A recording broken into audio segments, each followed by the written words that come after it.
Бүгінде жер ортасы жастан асып барам. Отбасым, бала, шаға, немерелерім бар. Өз мамандығым бойынша сүйікті ісімен айналсам. Зәулім үй, астымда көлік. Бұрын кім едім, қазір кіммін дегендей. Осы күнге дейін жеткізген Аллаға сансыз шүкір деймін. Бірақ өткен күндерден қалған естеліктер еске түскен кездерде жанымды ауыртып қиналамын. Уақыт емші дейді ғой. Дегенмен жандағы жара жазылғанымен орнында тыртық қалады екен. Ешкімге тіс жармаған, іште бүккен, ащы сырларым есіме түссе, іште қатты күйемін, күйзелемін. Мұны кімге айта аламын? Айтуға да аузым бармайды. Осы іштегімді сыртқа шығармасам, жүрегім ауырып, жаным қинала беретін сияқты. Сондықтан осы жолды таңдап, жазушы қызға өзім хабарласып, жан адамға айта алмаған сырларымды ақтарып, жеңілдеп қалармын деген оймен сіздермен бөліскелі отырмын. Мейлі мені сынап нерсіздер, сөгерсіздер, бәлкім түсініп жаныма демеу берерсіздер. Не болса да осы ішке бүккен жан сырымды қағаз бетіне түсірдім. Оқырманға, тыңдармандарға ұсынуды жөн көрдім. Мен қазіргі Түркістан облысы, бұрынғы Оңтүстік Қазақстан облысы, Шымкент қаласының маңындағы кішігірім ауылда туып өстім. Отбасында әкем, анам, мен, сіңлім және інім 5 жан едік. Әкем милиционер. Анам сол кездегі ауылдағы пошта бөлімінің меңгерушісі болатын. Мен ес білгелі, әкем жиі ішімдік ішетін. Ішіп алған кездерінде арқасы озатын. Арқасы бар деп айтып жатушы еді ғой, сондай адам болатын. Байғұс анама көрсетпегені жоқ еді. Бірге істейтін әріптестері жолдастарымен жиі қыдыратын. Үйге 2 күннің бірінде қызу келетін. Жоқтан өзгеге ашуланып, анамды домша теуіп, домалатып ұрып қинайтын. Мен сіңлім екеуміз кішкентаймыз. Анам үшеумізді есікке жақындатқызып қойып, өзі отырып алып бізге қарай пышақ лақтыратын еді. Анам көзін жұмып алып, бізді қауқалап тістеніп жылайтын. Біз қорқамыздан шырқырап жылаймыз. Әкеміз сонда да қоймайтын. Пышақты тигізбей қадаймын деп ойлайды ма, әйтеуір өз-өзіне сенімді болатын. Пышақ суылдап бас жағымызға, жанымызға қадалып жататын. Кейде әкемнен сытылып қашып кететінбіз. Анам сіңілімді көтеріп алып, үйіміз ауылдың шет жағында орналасқан болатын. Сай жақты жағалап қашатынбыз. Сол сай жақта ауылдағы балабақшаның меңгерушісі болып істейтін Нағима апайдың үйіне барып тығылатын едік. Одан қалса көшенің бас жағында жалғыз тұратын ауылдас апаның үйіне барып тығылатынбыз, қонатынбыз. Біздің жағдайымызды ауылдағылардың барлығы білетін. Кейін әкем ұйықтады-ау дегенде, болмаса ертесінде үйге бірақ қайтатынбыз. Анамның бетінде, мұрнында сол кездерде әкем салған тыртықтар бар. 1-2 рет әкемнің мұндай қорлығына шыдай алмай, нағыш апамыздың үйіне кетіп те қалдық. Анам ажыраспақта болды. Бірақ жалынып, жалпайып әкем келіп қайта алып кететін. Сөйтіп біраз күн ішпей жақсы жүретін. Кейін сіңлімнен кейін анам тағы құрсақ көтерді. Есімде қалғаны анамның іші кәдімгідей білініп қалып еді. Бір күні кештетіп жұмыстан әкем әдеттегідей ішіп келіп, анамның аяғы ауырлығына қарамастан анам тұрды. Біз тағы сытылып қашып, Нағима апайдікінде тығылдық. Содан ол кісі нағашыларыма хабар беріп, солар келіп бізді алып кетті. Содан кейін нағашы апам, бұл ішкенінде ұрғанды қоймайды. Осылай жүріп бір күні сені майып қылып өлтіріп қояды деп, анамды түпкілікті ажырастырып алды. Кейін анамның айтуынша, әкем жап-жақсы жүретінде екен. Айлықтары жақсы, астарында ызған көлік, әріптестермен демалыстарда үйге қонбай қыдырып кететін екен. Анам кейде әкемнің қалтасынан, көлігінен әйел адамның заттарын тауып алып, сұрасам мойындамайды екен. Анам соны сезіп, білсе де үндемей, барын ішіне жұтып жүре беріпті. Тұрып жатқан үйіміз анам істейтін поштаның меншігі, яғни пошта ғимараттың артындағы бөлшек еді. Әкем мен анам ажырасып кеткеннен кейін әкем өз үйіне анасы мен бауырларына кетті. Біз нағашы апамыздың қолында қалдық. Көп ұзамай анам ұл босанды. Ініме 2 айдай болған кезде әкеміз қайтыс болды деген қаралы хабар келді. Сөйтсек, әдеттегідей әкем ішіп алып, өз ағасымен ерегесіп, қой дегенге қоймай, арты төбелеске ұласыпты.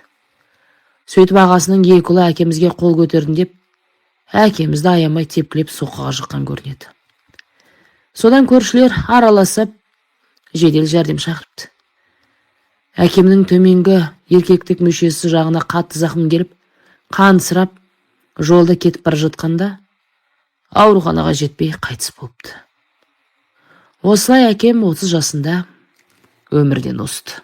Анам 3 баламен жесір қалды. Сосын ағашыларымыз бірігіп, апамыз бар. Сол бұрынғы ауылымыздан үлкен үй алып берді. Алдында үлкен 2 жаңғақ ағашы болатын. Сол төгіп піскен кезде, соны жинап сатамыз, қалғанын жейміз. Бақша егеміз, отын тасимыз. Балалық шағымыз ауыр еңбекпен өтті. Не әке мейірін көрмедік. Сөйтіп бұйығы жасқаншақ болып бой жеттім. Мектеп бітірген соң анам тірнектеп жинағаның бәрін салып, мені медициналық колледжге оқуға түсірді. Шым қалаға келдім. Студент атанып, жүрегім лүпілдеп қуандым. Жарқында жарық ересек өмірім басталды. Мінезім тұйық еді. Студенттік өмірім бір сарында өтті. Бар көңілім оқуда еді. Өйткені үйдің үлкенімін. Оқуымды аяқтап, жұмыс істеп, анама болсуым керек. Сөйтіп 2 жылдан кейін диплом алып, мамам болып, қалалық ауруханаға жұмысқа орналастым.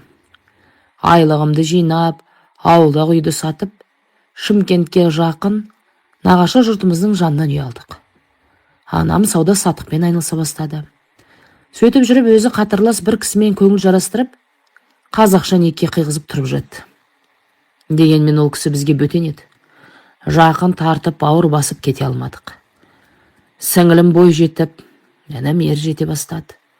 Осы есейген шағымызда өзім қатарлас құрбыстарға қарап, кейде әкеміз тірі болғанда, 4 құбыламыз түгел, бұлай қиналмас бедік деп ойлайтын. Мүмкін қазір әкем тірі болса, ішкенін қойып, жақсы жаққа өзгерген болар ма еді. Әнім де әкемді көрмедім. Ол тірі болғанда басқаша болар ма еді деп жайтатын. Бірақ әкемді еске алғанда санамда сол ішіп, анамды ұрып, бізді қорқытатыннан басқа ештеме қалмапты. Інімнің осының барлығын көрмей өскенде дұрыс болды ма деп ойлап қоятын кейде. Уақыт жылжып өтіп жатты. Осылай жүргенде бір күні жұмыстағы әріптесім, әрі құрбым тұрмысқа шықты. Сөйтіп бізді бірге араласып жүрген достарын үйге көрсетпек болып қонаққа шақырды. Барып үйлерін көрдік, күйеуімен таныстық. Сол жерде құрбымның күйеуінің нағашысымен таныстым. Кеш бойы менен көз алмай, қайта қарай берді. Шырын құйып, әңгіме дүкен құрып, арасында қалжынып, маған ерекше көңіл бөліп жүрді. Бір-бірімізді ұнатып қалғандаймыз. Бұл менің алғаш қыз болып жігітпен сөйлесіп, ұнату деген сезімді басымнан кешіп жатқан еді. Әлгі нағашысы есімі Дәулет, бәрі оны Дәукен дейді. Әнді жақсы айтады екен. Дауысы керемет. Сол кештен соң мені үйге дейін шығарып салды. Осы қалада жүк таситын шағын мекемеде жүк көлігін жүргізуші болып жұмыс істейді екен. Мінезі жайсаң, ашық жарқын ақ көңіл жігіт екен. Бір-бірімізге жұмысымыздың телефон нөмірлерін беріп, хабарласып тұратын болдық. Кейінірек көңіл жарастырып, кездесіп жүре бастадық. Бір күні әпкемнің үйінде отырыс жасаймыз деп мені шақырып алды. Барсам ешкім жоқ. Қонақтары келмеген шығар деп ойласам, шағын ғана стол жасап дастархан жайып қойыпты. Келіп қалады, кел отырайық деді. Отырып екеуміз кешкі ас іштік. Сосын сезімнің жетегінде кетіп, сол түні жігітімен қосылып қойып, пәктігімен айырылдым. Болар болған соң көңілім құлазып жыладым. Жігітім жыламашы, мен сені шын жақсы көремін. Үйленемін деді. Мен оған сендім. Бір айдан соң кезекті ақылы демалысының уақыты келіп, ауылға анамның жанына барып, демалып келмек болып ауылға қайттым. Жігітім қалада жұмысын істеп қала берді. Ауылға келген соң біраз уақыт өткен соң жүрегім айнып, құсып, асқа тәбетім тартпай қалды. Сөйтсем, сол бір рет қана болған төсек қатынасының аяғым ауыр болып қаптым. Нені істеймін? Жігітімнің жұмысына телефон шалып хабарластым. Ол демалыстан келген соң сөйлесеміз деді. Арада бір ай өткен соң жұмысқа шықтым. Дәукенің жұмыс орнына бардым. Екеуміз сөйлестік. Сөйтсем, жақын ағасы қайтыс болып, дәл қазір үйлене алмаймын дейді. Ал мен не істеймін десем, қазірше қоя тұршы дейді. Біз қоя тұрғанмен ішімдегі шарана күн санап өспей ме? Анам басқа жұрт білсе масқара болмайын ба? Қысқасы қалайда тездетіп үйленуіміз керек. Әрекетімді қыл деп кетіп қалдым. Сыртым бөтен, ішім түтін. Ойым сан сақта. Жігітіме сенім өшіп, не істерімді білмей күндер өтіп жатты. Жігітіме хабарласам, әрдемені бір айтып қипақтайды. Сөйтсем, жігітім 4 жасынан әке шешесінен айырылып, ағасы мен жеңгесінің қамқорлығында өсіпті. Қазіргі уақытта бар айырлығын солардың алақанына салады екен. Өзі левый жасап соған күн көреді екен. Жастайынан жеңгесі бағып өсіргендіктен, сол кісінен қатты қамығатын көрінеді. Ал ол кісілер бар ақшасын алып қылып, жоқ қылырады. Құрдымға батырып отыра береді екен. Содан үйленуге жағдайым жоқ деп ашығын айтты. Сол кездерде анамыз болашақта жар таңдасаң, біліміне, жағдайына қара деп айтпапты, үйретпепті. Махаббат, сүйдім, күйдім деп алғаш сөз салып, ұнаттым деген жігітке тұрмыс жағдайын білмей жатып, үйленбей жатып, сезім жетегінде кетіп үлкен қателік жасаппын. Амал қанша? Мұның барлығын кеш ойландым, кеш түсіндім. Мен оған қатты ренжідім. Ер емес, ез екенсің. Сөзіңде тұра алмадым деп қатты кейдім. Не болса да баланы алғызбайым, туамын дедім. Тауым шағылысып, демалыс күні ауылға бардым. Жігітімнің ауылын сұрастырып біліп алған болатымын.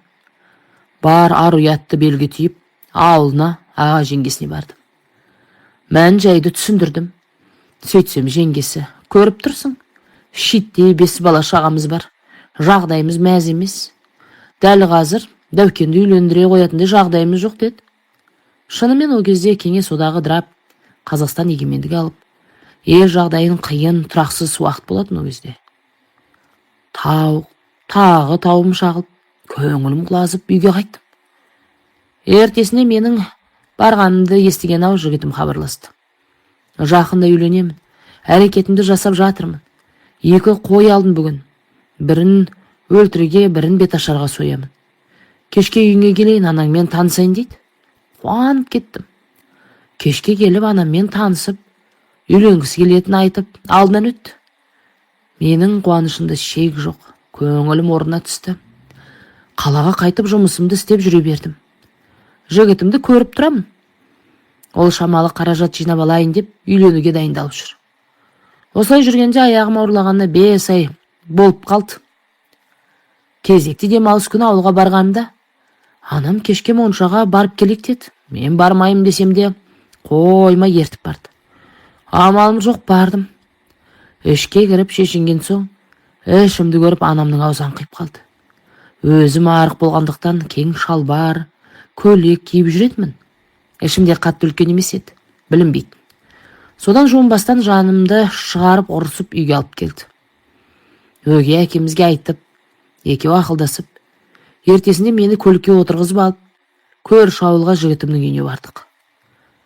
Үйлер кішкентай арықтың арғы бетінде еді. Көлікті сол арықтың бергі бетіне тастап, көпірден өтіп, жігітімнің үйіне жаяу бардық. Арықтың бойында мал жайып жүрген, көшеде отырған біраз адамды көрді бізді. Сөйтіп адамдар аға жеңгесімен сөйлесіп, балдарын қолмен істегенді моймен көтерсін деп, мені сол үйге тастап кете барды. Ол кісілер үндеместен жігітімді шақыртып, бәрі сөйлесіп, өлтірісіне деп, жігітім алып қойған бір қойды адамдардың көлігіне салып беріп шығарып салды. Сөйтіп мен осылай тұрмысқа шықтым. Анам өз қолымен апарып тастады.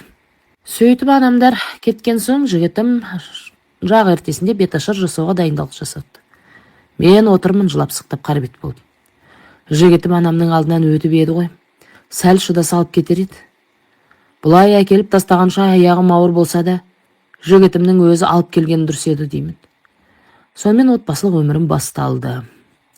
Абысыным барғаннан жақтырмады. Бірден болмаса шешең өзі әкеліп тастаған сені. Ішің шермейіп өзің келгенсің деп бетіме баса беретін еді. Күйеуім оған қарап ештеңе дей алмайды. Жастайынан осы кісінің тәрбиесінде болды. Бағып қағып өсірді. Бірақ күйеуіме деген ешқандай жанашыр сезім болған емес. Күйеуім ол кісіні шешесіндей көретін еді. Ол кісіден именетін. Әйтеуір обалы не керек? Күйеуім мінезі жұмсақ, жайлет. Анда-санда ішетін. Бірақ ішсе де мазаламайтын, жатып ұйықтап қалатын. Монысына шүкір дейтінмін. Әкем секілді болса қайтер едім. Сөйтіп қалаға қатынау қиындау болған соң, ауылға кішкентай медициналық бөлімшеге ауысып, жұмысымды жалғастырдым. Сол үйдің қағидасына сай абысыным, күйеуім екеуміздің бар айлығымызды алып отыратын. Қыс түсіп, күн суытты, мен әлі туфлимен жүрмін. Күйеуімнің үстінде жұқа күздік күртеше. Содан мен келесі айлығыма базарға барып, өзіме етік, күйеуіме қыстық куртка сатып алдым. Моныма абысым қатты ашуланды. Бар тапқандарыңа киініп алып, не ішіп жейсіңдер, енді арам тамақ болайын дедіңдер ме деп. Мен аяқ киім куртка керек, қыс мезгілі тоңып жүрміз десем, сенің тілін шайын депті ғой деп, неше тілін айтып, қақаған қыста үйден қуып шықты. Күйеуімде шыдамның шегіне жетті ме, кеттік қалаға. Өлмейміз. Аяқ астынан жиналып қалаға кетікте қалдық. Күйеуім бұрынғы жұмысына барып келіп істеп жүрген. Қалада 2 қабатты үйдің астыңғы қабатын жалға алдық. Мен декреттік демалысқа шықтым. Көп ұзамай қыз босандым. Күйеуімнің қуанышында шек жоқ еді. Өте балажанды еді. 40-мнан шыққан соң достарын шақырды. Қызды болған тойлады. Сол күні жап-жақсы ішті.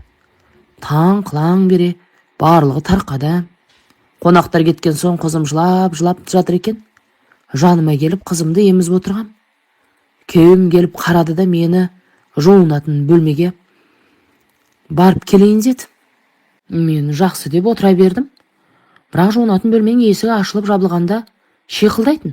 Алайда ешқандай дыбыс естілмеді. Барып қарайыншы деп ойладым. Шығып қарасам онда жоқ. Сыртқа шығып кетмекен деп сыртқа шықсам, 2-ші қабатқа көтерілетін темір баспалдақта күйеуім қырылда басылып тұр. Зәре құтым қалмады. Жүгіріп үйге кіріп пышақ алып, шығып бастан әйтеуір көтеріліп жіпті кесіп жібердім. Күйеуім сылқ етіп жерге құлай кетті. Үйге сүйреп кіргізейін десем әлім жетпейді. Сөйтіп көрші үйде тұратын ауылда үлкен кісі бар еді. Сол кісіге жан ұшыра жүгіріп барып мән-жайды айтып, үйге ертіп келдім.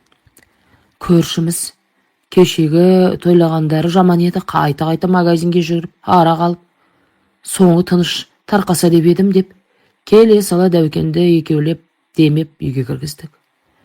Кәдімгі ақ пресс жіпке асылыпты. Жіп кішкене мойынның терісін қиып кетіпті. Күйеуім жөтеліп, қырылдап, өз-өзіне келе бастады. Анам мен өгей әкем келді. Қорыққаннан оларға хабар берген болатмын. Сөйтіп әлгі көрші аға күйеуімді қазақша оқып жіпті жағып жіберді.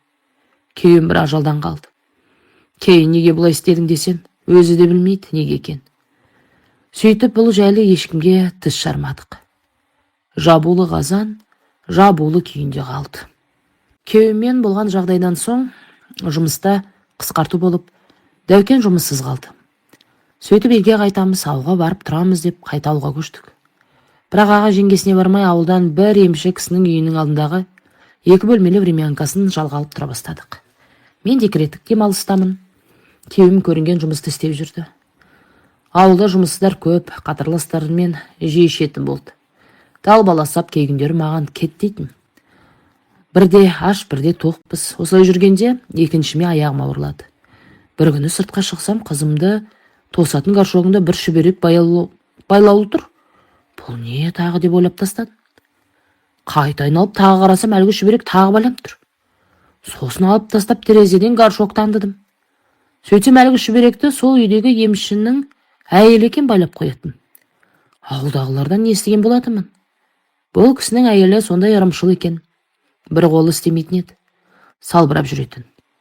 Естуімше бір күні емші ата басқа ауылға кісі емдеуге 2-3 күнге кеткенде, үйге емделуге келген кісілерді мен емдей берем деп, емші атаның қамшысын ұрып емдепті. Содан кейін сол қамшы ұстаған қолы істемей қалған көрінеді. Қамшы өте киелі екен. Емшіден басқа кім көрінгенге ұстауға болмайды екен. Сөйтіп әлгі шүберекті ұстап апаға барып, неге бұл шүберекті менің қызымның горшогына байлап қоя бересіз десем, ол кісі менімен айғайласып, ұрысып мойындамады. Ертесінде қызым былқ-сылқ етіп тамақ жемей, қызуы көтеріліп қатты ауырып қалды. Жаным қалмай қатты қорқып кеттім. Сезгендей сол күні анам мен өгей әкем немеремді көреміз деп келе қалғаны. Қызымды көріп анам да қорқып кетіп, көлікке отыра салып ауруханаға кеттік. Жолай анам көрші ауылдағы дем салып, аластап емдейтін бір кемпір бар, соған кірейік деп, сол кісіге кіріп, қара тауығын сойғызып, соның қанымен қызымды аластап, оқып емдеді. Қызымның беті бері қарар емес. Сөйтіп ауруханаға барып, жан сақтау бөліміне жатқызды. Қызым 2 күннен кейін әупірімдеп беті бері қарап, тамақ жеп оңала бастады. Ауруханада біраз уақыт жаттық. Осы уақыт аралығында күйеуімнен басқа ешқандай туысы келіп, бір хабар алмады. Және қыз босандым. Есімде қалғаны осы 2-ші қызыма аяғым ауыр кезде халваға жерік болып, соны алуға ақшамыз болмай жылап жүретінмін. Босанғаннан кейін жағдайымыз мүлде қиындап кетті. Күйеуімде әбден ішкілікке салынды. Бір күні шыдай алмай анама хабарласып кетем. Ажырасам дедім. Анам келіп, жағдайың осылай болса алып кетейін деп жиналып жатқанда, күйеуімнің туыстары келді. Әпкесі, жездесі, абысыным. Сөйтіп анаммен сөйлесіп, енді қарасамыз. Кішкентай балаларды ойлайық деп, жездесі біздің жанымызда болады. Дәукенге жұмыс тауып беремін деп, бізді өздерінің жанына көрші ауылға көшіріп алып кетті. Жездесінің әл ауқаты жақсы, әсі өрге жүзіп тұрған кезет. Бензовоз көлігімен Тәжікстаннан бензин тасып сатады екен. КамАЗдарды жалға алып, карьерден қауым топырақ тасып, кішігірім кәсіппен айналысатын ұқсайды. Көшіп келген соң Дәукенді бір КамАЗға отырғызып қойды. Тұрмысымыз ақырындап жақсара бастады. Бірақ жездесі, осы КамАЗды өзіме аударып сатып алайын, сосын сендерге үй әперемін деді. Күйеуіме көлік жүргізген соң ішкенін азайтты. Бар тапқандары жездемнің кассасына қойылады. Күйеуіме аз ғана ақша беріп қояды. Арада 1 жылдай уақыт өткен соң менің тағы аяғым ауырлады. Ішім күн санап емес сағат сайын өсіп келе жатқанда еді. Ерекше үлкейіп кетті. Бәріміз таңданамыз. Дәукен, сен әлгі жатырына баласын жасырып туатын бейлер секілді болдың ғой деп күлетін. Күйеуім осындай қалжыңбас көңілді жігіт болатын. Кейде жатып алып термелер тыңдайтын. Сонда бір термеде күйеуі қайтыс болған келіншек жолдастары бата оқуға келсе, есігін құлыптап алып ашпай қояды екен. Соны тыңдап алып күйеуім, ертең мен өлгенде жолдастарым Құран оқытып келсе, сен де есікті іштен құлыптап алып ашпай қойып жүрме деп қалжыңдайтын. Мен қойшы қайдағы жоқты айтпай деп күлетінбіз. Осылай жүргенде дүниеге құныққан әпкесі мен жездесі бізді шеттете бастады. Үйден ақша ұрланды деп, оны бізден көріп, болмашы ұсақ түйекке ұрыс шығарып, бізді елге жамандап, не бір құйтыртқы іс-әрекеттер жасай бастады. Өздерінің жағдайларын жақсылап жасап алды. Сосын оларының мұнысына шыдай алмаған біз тағы да сол ауылда пәтер жалдап бүлік кеттік. Кейін бәрінің арты ашылды ғой. Үйінен ақша ұрлап жүрген өздерінің күші ұлы екен. Жаңа көшкен пәтеріміз кең еді. Сол жылы 29-ға келер жаста Дәукен туысқандарыңды шақырып туған күніңді жасап берейін деп еді. Мен қойшы не ар емес, не бер емес. 29 жасты тойламай-ақ 30 жасымды бірақ жасайық десем, болмай, қой сойып туған туысты шақырып үлкен етіп туған күнімді атап өттік. Сонда араласып жүрген бір кісіге сөз бергенде, Дәукенді бұл жігіттер біздің шағымызға жүрген еді деп айтқанды, күйеуім қалжыңға ұластырып, аға, шаңның да алдыға шығып кететін кездері болады деп еді. Сол сөз санамда қалып қапты. Туған күн өткеннен кейін төменгі жағымнан қан кетіп ауруханаға түстім. Сөйтіп дәрігерлер босандырып аламыз деді. Қыз босандым. Сөйтіп ішім әлі үлкен.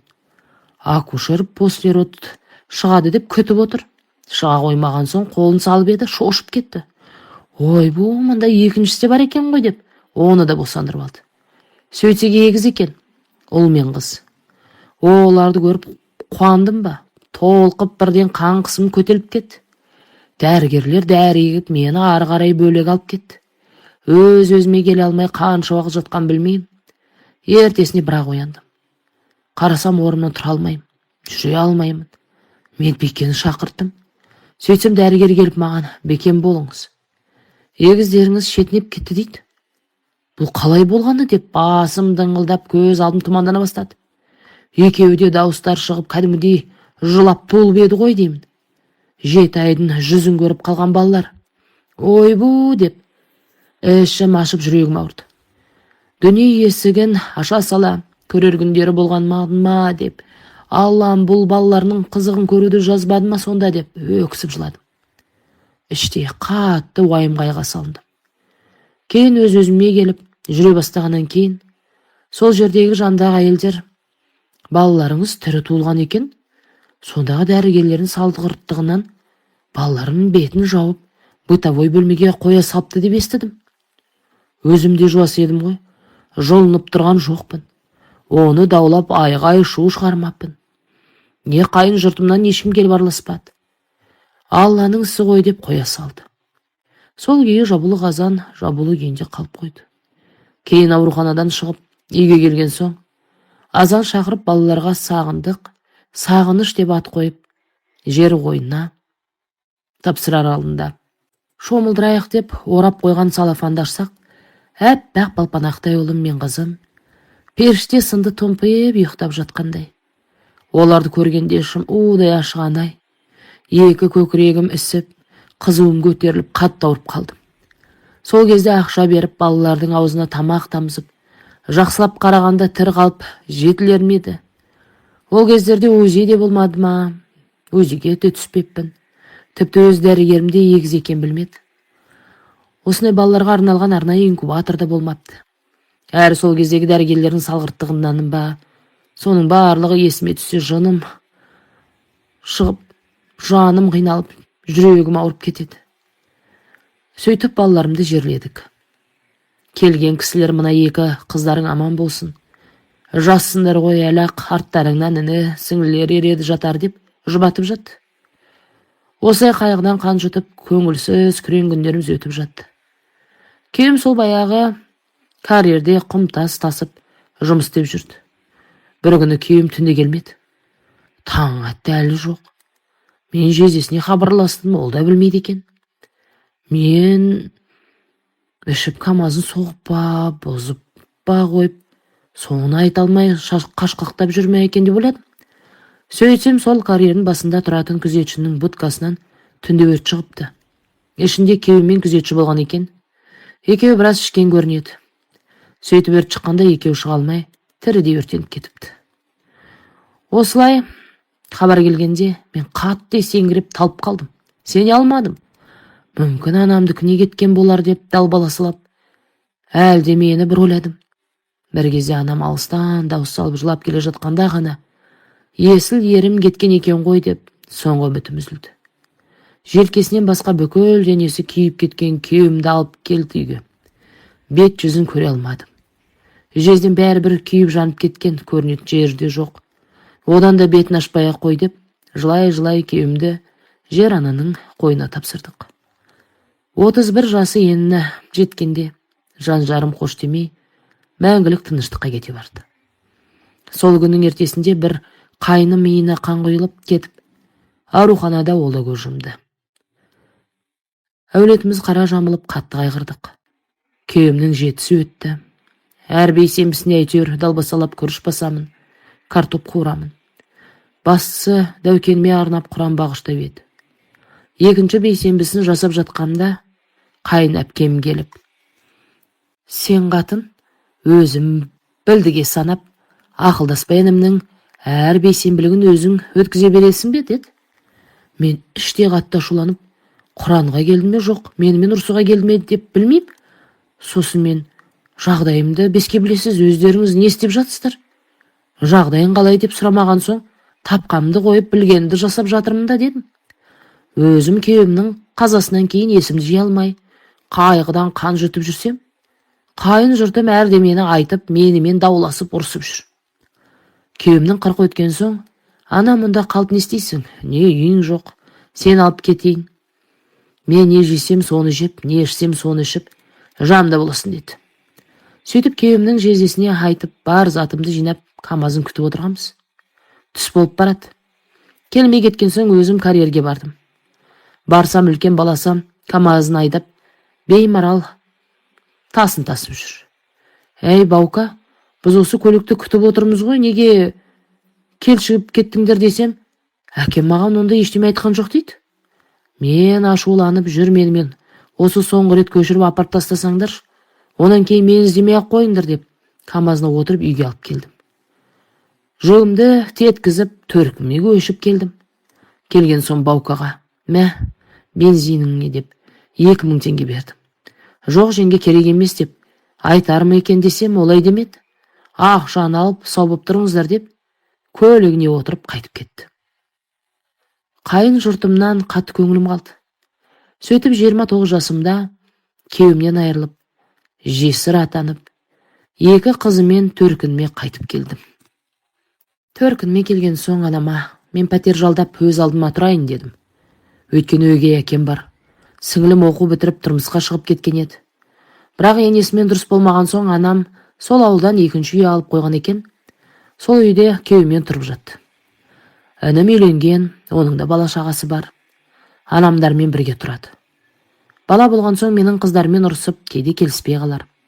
Олардың арасына түсіп, келінмен жақсы болмай қалармын деп, анамның үйіне жақын маңнан жер үйден пәтер жалдап алдым. Анама сауда сатыққа көмектесіп жүрдім. Қыздарым анамның үйімен екі ортада жүретін. Арада жарты жылдай уақыт өткен соң, анам өз мамандығым бойынша ауруханаға жұмысқа орналастырды. Сөйтіп жүргенде сіңілім сол тұрып жатқан анамның 2-ші үйін жасырын сатпақ болып, алдын ала әжептәуір төлемақы алып, күйеуімен Таразға көшіп кетіпті. Содан сатып алушылар келіп, үйді беріңдер, қалған ақшасын төлейік дейді.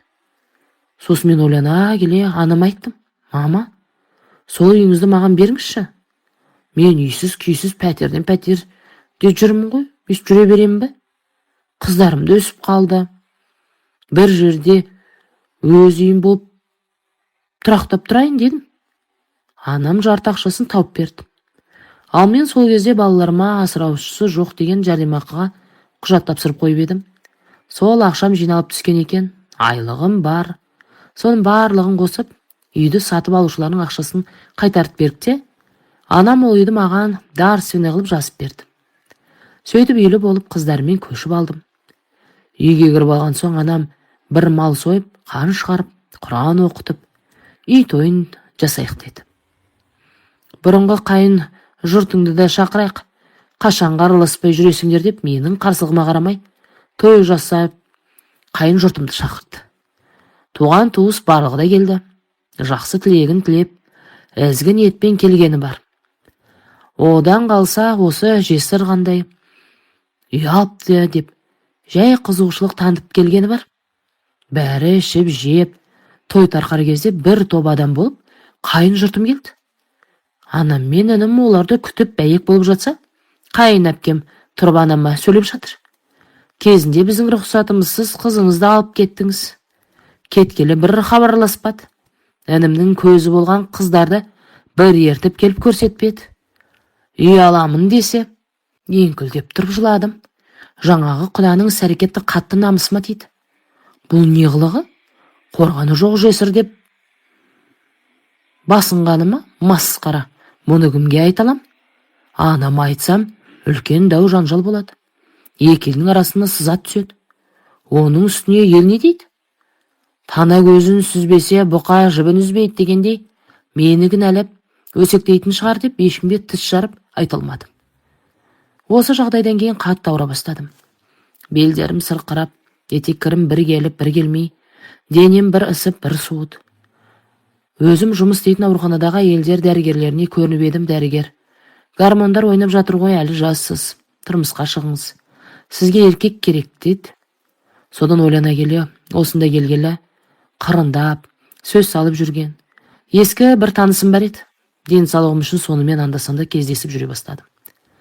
Ол әйелмен ажырасып кеткенмін деген болатын. Сөйтіп күндердің күнінде менің асыраушысы жоқ деп алатын жәрдемақымды, айлығымды есептей бастады. Ақша сұрайтын болды. Сөйтіп бір күні менен шығып үйде ұйықтап жатсам, есікті біреу тоқылдатады. Ашсам, бір әйел тұр. Түрі ашулы: сіз осындайсыз ба? Мен азаматтың әйелімін. Сіз оны көңілдес екенсіз ғой. Ұялмайсыз ба? Менен байымды тартып алайын деп жүрсіз бе деп, аузына келген айта бастады. Мен бастапқыда тосырқап қалғанмын. Кейін ештемені мойындамай қойдым. Ол әйелді жөнге салып шығарып салдым. Содан кейін азаматпен де ара қатынасымды үздім. Ажырастым деген өтірік екен. Жай менің басымды айналдырып, алдап сулап ақшамды алып жүрмекші екен. Ақымақ болыппын, қанша жасқа келсем де. Сол баяғы аңғалдығым қалмады. Өзіме ашуландым. Обалы жоқ, ақымақпын деп өзіме қатты тидім. Сонымен жұмысымды істей жүре бердім. Күйеуімді жиі еске алатын болдым. Кейде көшеде кетіп бара жатып, күйеуімнің бейнесі көз алдыма елестеп кетсе, өзіме солқылдап жылайтынмын. Күйеуім ақ құба реңді жігіт еді. Жанынан өтіп бара жатқан адамдар аңқайып қарап қалатын. Осы кездері біраз күйзеліске түсіп кеттім. Алайда сенетін адамым жоқ. 2 қызымды бағуым керек. Есімді жиып, сыртым бүтін, ішім түтін. Мәнсіз, мағынасыз күндерім өтіп жатты. Бір күні түннің бір уақытысында есікті біреу тоқылдатқанынан оянып кеттім. Ақырын барып, күн бұл десем, есіктің сыртынан мен ғой әпке деп атын атады. Сөйтсем, құда балам екен, келінім ағасы. Мен есікті ашып: мына жүрісің жай ма? Түнделетіп не істеп жүрсің десем, құда балам: осы маңда жолдастарымен отырып едік, ауылға қайтқанға кеш болып кетті, қарындасыма барайын десем, құдағидан ұялдым, аздап ішіп едік, сіздікінде қонып кетейінші деген соң, құда бала ғой, жарайды деп ішке кіргіздім. Жатын бөлмеде қыздарым ұйықтап жатқан. Қонақ бөлмеге төсек салып беріп, шығайын деп жатқанда қолымнан шап беріп ұстай қалды. Сөйтіп төсекке алып ұрып үстіме шығып алды. Оның тосын әрекетінен қапелемде шошып кеттім. Одан мұндайды мүлде күтпеп едім. Құшағынан сытылып шығайын десем, ең кездерде жігіт емес пе? Менен 3-4 жас қана кіші. Әлім келмей қалдыр. Дауысымды шығарайын десем, қыздарым оянып кетіп, шошып қалама деймін. Әй, мұның не деп, барынша тістеніп, қарсыласып бақтым. Бірақ оған әлім келмеді. Ақыры ол дегеніне жетті. Мені зорлап қосылды. Сонымен болған соң, ашу заға булығып оңбаған болды ма? Арам ойың іске асты ма? Енді жоғалт көзімді дедім. Ол: әпше, кешірші деп, істеген ісіне өкінгендей кейіп танытып жатыр еді. Мен қатты ашуым: жоғал, ендігі көзіме көрініші болма деп үйден қуып шықтым. Есікті құлыптап отырып қалып, еңіреп жыладым. Бөтен емес мыналардың қорлығы-ай, жалғыз жесірді басын қанмай өлгім келді. Өз-өзіме қол жұмсағым келді. Ашу-ызамен ойым сан-саққа кетті. Қатты қорландым. Сол кездегі жиіркенішті сезімдерімді сөзбен айтып жеткізе алмаймын. Бір кезде кіші қызым мама деп жылап тұрып кетті. Мені іздеп жатыр екен. Қасына жүгіріп бардым. Шошып оянып кетіпті. Қызымды құшақтап алып егіліп жыладым. Мен өлсем, бұлардың күні не болмақ? Тұл жетім болып біреуге жәутейін деп қалмай ма? Қалайша бұларды қиып тастап кетпекпін деп өлемін деген ойымнан өзім шошыдым. Өз-өзімді қолға алдым. Ертесінде анама айтып, жандарын шығартайын ба деп ойладым. Олай істесем, інімнің шаңырағы шайқалмай ма? Інім мұндай сұмдықты естісе, қайнағасын өлтіріп қояр. Ажырасып кетіп балалар қиналар деп өз-өзімді әрең тоқтаттым. Бұлай жүргенше шал болса да тұрмысқа шығып кетейін. Әйтеуір қасымда бір қорған болатын еркегім болса болды деп ойландым. Сөйтіп құда баланың масқара тірлігі жайлы ешкімге тіс жармадым. Сыртым бөтен, ішім түтін. Жан дүниемді күйік шалып жүргемде, бір күні жақын құрбым: сені бір кісімен таныстырайын ба? Жассың ғой, қашанға бұлай жүре бермексің деп, менің ойымның үстінен түскендей болды. Таныстырғысы келген кісінің 3 баласы бар екен. Бірақ әйелмен ажырасып кеткеніне біраз болған екен. Мезі салмақты, жұмысы бар дейді. Мен жарайды, танысып сөйлесіп көрейін дедім. Дұрыс адам болса, ештемеге қарамай үйленемін десе, тұрмысқа шығып кетейін деп іштей бекініп қойып едім. Жұмыстан кейін шағын дәмханаға бардық, таныстық. Сөйтсем мені танитын болып шықты. Қыз кезімде, жаңадан жұмыс істеп жүрген кезімде, бір жиында танысқан екенбіз. Менің есімде қалмапты. Сөйтіп сөйлесіп ортақ шешімге келіп, үйленетін болып шештік. Көп ұзамай анамның алдынан өтіп, кішігірім туған туысты жиып, некемізді қиғызып үйлендік. Күйеуім басында жақсы жүрді. Кейін мінезі шығып, өзінше маған қоқаңдай бастай еді. Мен осынша жасқа келіп, өзімді ұрғызып, болмаса қорлатып қоймаймын. Отбасын құрамын, тыныш өмір сүремін десең, жұмысыңды істеп, жөніңмен жүр. Қыр көрсетіп, қол көтеретін болсаң, осында тамыр танысым жетеді. Қорғаныс деп ойлама. Тиісті жазаңды бергізем деп едім. Күйеуім басылып қалды. Содан кейін үндемейтін болды. Осылай тұрып жаттық. Мен сменге кеткенде қыздарымды анамдікіне жіберем. Жұмыстағы құрбыларым дегенмен біліп білмей, кеше ғана қосылдым күйеуімен. Өз әкелер емес, өгей ғой. Қыздарға бірдеме істеп жүрмесін деген тұғын. Сол сөздерге көңілім секем алып, солай істеп жүрдім. Бір күні күйеуім мені отырғызып қойып, мен сенің өзің жоқта қыздарды не үшін анаңа жіберіп жүргенді білмейді, сезбейді деймісің? Мұның еш қажет жоқ, қыздар үйде жүре берсін. Өзім қараймын. Бұларды енді менің балаларым. Оларға ешқандай қиянат жасаймын дейді. Мен оның бұл сөзіне қуанып қалдым. Сөйтіп көңілім орнығып, қыздарды уайымдамай үйге тастап кететін болдым. Жанымдағын сезімді азамат екен ғой деп, ішім жылый бастады. Бір-бірімізге үйренісе бастадық. Елдер де маған басқаша қарай бастады. Осылайша екінші рет тұрмысқа шығып, толыққанды отбасы болдым. Екінші күйеуімнің мінезі салмақты болды. Ашуланып ренжісіп қалсақ та, тез қайта қоймайтын. Екеуміздің бір-бірімізге үйренісіп кетуімізге біраз уақыт керек болды. Күйеуім екеуміз менің үйімде тұрып жатқан болатынбыз. Еркексіз үй білініп тұрады ғой.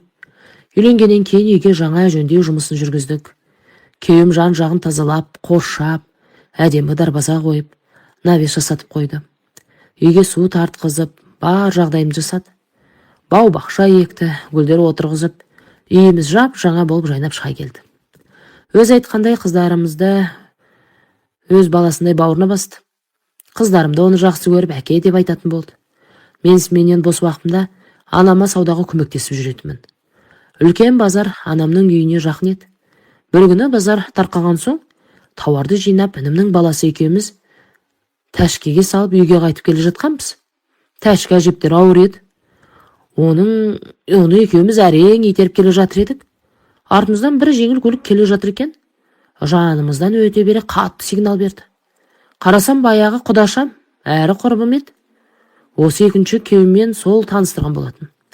Біздің қиналып келе жатқанымызға қарап, қасындағы әпкесі екеуі тырқылдап күліп барады. Інімнің баласы: әпше, аналар саусағын шошайтып бізге қарап күліп бара жатыр ғой, дейді. Я, көріп келем дедім. Ішімнен зығырданып қайнады. Бұл құдашамен алдын қарым-қатынасымыз жақсы болатын. Кейін күйеуім екеумізді бір-бірімізге жамандап ұрыстырып қоятын болды. Содан кейін онымен араласпайтын болдым. Соған жыны келіп, маған қыр көрсетіп жүргендегісі ғой. Анамның үйіне тауарын апарып тастадым да үйге келіп күйеуіме: сен көлік жүргізе аласың ба десем, иә дейді.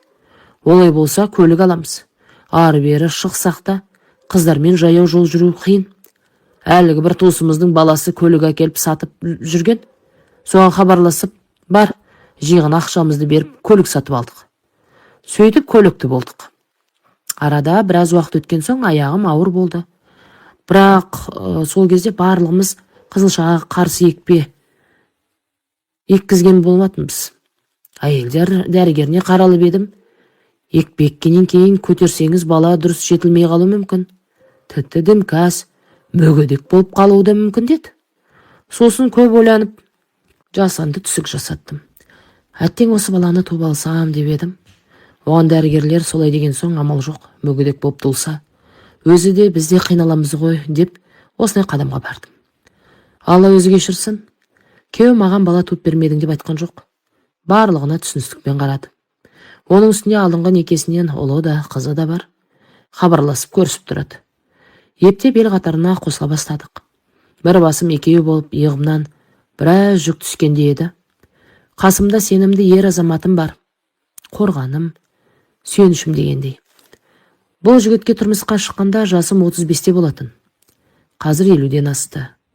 15 жыл ынтымақтастықта, бірлікте, сыйласып өмір сүріп келеміз. Екеулеп қыздарымызды өсірдік, оқыттық, ел қатарлы ұзатып, құтты жеріне қондырдық. Бүгінде жиен немерелерім бар. Қазақстанның басқа қалаларында тұрады. Бізге қонаққа келгенде немерелерім атау, апау деп еркелейді. Осыларды көргенде өткен өмірімнің бар қайғы мұңын ұмытамын. Бұрын кім едім? Үйсіз, күйсіз, әркімнен қорлық көрген жесір едім. Қазір осы күнге жеткізген Аллаға мыңда бір шүкір деймін. Анам қазір ақ жаулықты әже болып отыр. Немере көріп, шөбере сүйіп отыр. Інімнің қолында. Денсаулығы жақсы, бақ-қуат. Басына қанша қиыншылық өтсе де, бізді өсіріп, оқытып, шоқытып, қарап, осы күнге жеткізді. Анасы бар адамдар ешқашан қартаймайды дегендей, аналарымыз аман болсыншы. Әңгіменің соңы. Әңгіме ұнаған болса лайк басып, пікір қалдыра кетсеңіздер,